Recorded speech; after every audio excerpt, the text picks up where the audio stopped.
Hello, नमस्ते। यहाँ मैं ब्लाउज सिल रही हूँ और ये जो मेरी मशीन है इलेक्ट्रिक वाली मशीन है।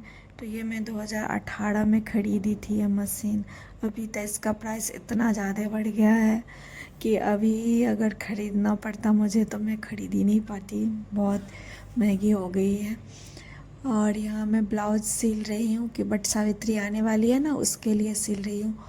तो इस ब्लाउज में मैंने लाइनिंग का कपड़ा ना कोई दूसरा कपड़ा लगा, मतलब कि ग्रीन कलर की ब्लाउज़ है और इसमें मैं पिच कलर का पिच कलर ही है। तो मैं लगा रही हूँ लाइनिंग, क्योंकि कपड़ा घर में ही था। और ब्लाउज़ का जो कपड़ा है वो थोड़ा मोटा है, तो उसके दूसरे साइड पता नहीं चल रहा है कि अंदर कौन सी लाइनिंग है। तो जो था घर में उसी से मैं और ये जी इस कि साड़ी सिल्क की साड़ी थी एक इसी कलर की, जिस कलर की लाइनिंग है, तो उसका मैं सूट सिली थी। तो उसी में से रह गया था इतना कपड़ा, तो इसका कुछ और कर भी नहीं सकते थे। और इसमें इसके आगे से कुछ पता ही नहीं चलता है कि अंदर कौन सी लाइनिंग है, कैसी लाइनिंग है।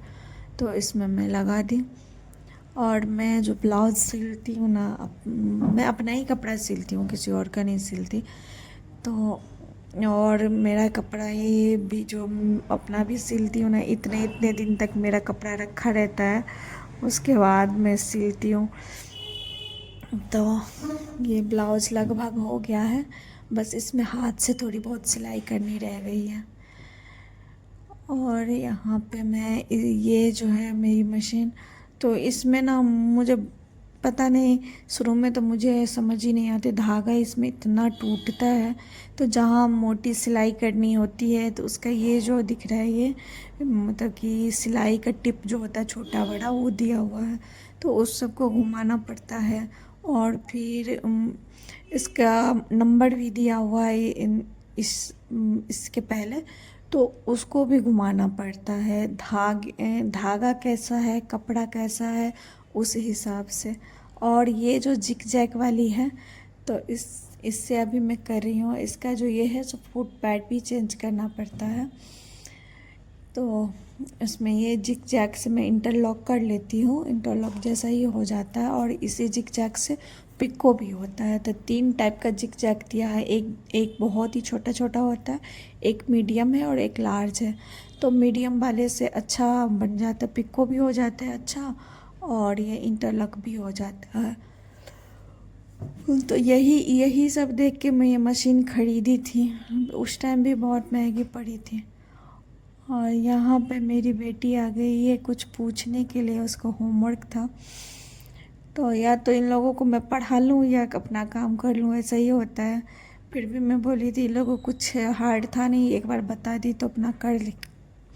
कभी कभी होता है ना कि बैठ के ही सब कुछ उसे समझाना, देख देख के लिखवाना पड़ता है। कभी कभी ऐसा होता है कि ये बुक में है तो उसमें पहले से हाइड किया हुआ रहता है, तो उसको लिखना रहता है।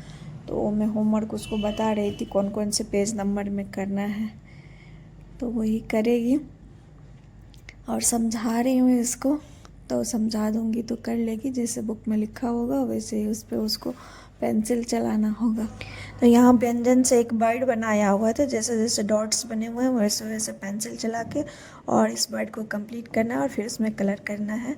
और ये नेक्स्ट डे सुबह की वीडियो है, तो इसमें इसको ना हर काम खुद करना होता है। बोला अभी जब तक छोटी हो तब तक कर लो, थोड़ी बड़ी होगी तो फिर इसका भी वही नौटंकी हो जाएगा, मुझसे नहीं होगा, मैं नहीं करूँगी। मेरी बड़ी बेटी ऐसा ही करती है। तो अभी सुबह का समय है, सबके लिए नाश्ता वगैरह बनाया, सब नाश्ता किया है और लंच वगैरह पैक करके दिए हैं। तो पूरा किचन मेरा फैला हुआ है अभी। और ये अपना हॉर्लिक्स बना कर खुद पी लेगी। और इधर मैं इसका लंच लंच पैक कर रही हूँ। तो लंच में लोग की सादी रोटी घी तेल लगा के मैं बना देती हूँ। और उसमें आलू का चोखा ही भरते, जो मसाले वाली चोखा होती है, और उसमें पनीर डाल देती हूँ तो ये लोग अच्छे से खा लेते हैं। अगर उसमें सब्जी प्याज वगैरह डाल दूँ ना, तो खाना तो दूर की बात, मुंह में डालते ही उल्टी कर देती है। और ये उसके बाद उन लोग को पहुंचाने के बाद फिर मैं यहाँ कर रही हूँ ये साड़ी साड़ी में इसको आंचल में इसको पिको करना है। तो पिको कर रही हूँ। तो पिको करने के लिए मशीन का फुट पैड भी चेंज करना पड़ता है, तो फुट पैड यहाँ मैं चेंज करूँगी और फिर उसके बाद इसमें पिको करूँगी।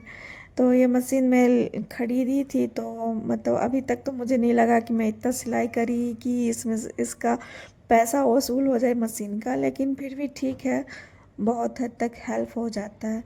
तो इसमें पहले शुरू पिको करने के लिए ना ऊपर में प्लेन सिलाई करना होता है, उसके बाद फिर इसको वही ऊपर से भी पकड़ के खींचना होता है और इस साइड से इस कपड़े को फुट पैड में फंसा के और फिर सिलाई करना होता है। और ये जो इसका सिलाई का पैटर्न जो है ना, उसको जिग जैग मीडियम में रखना होता है।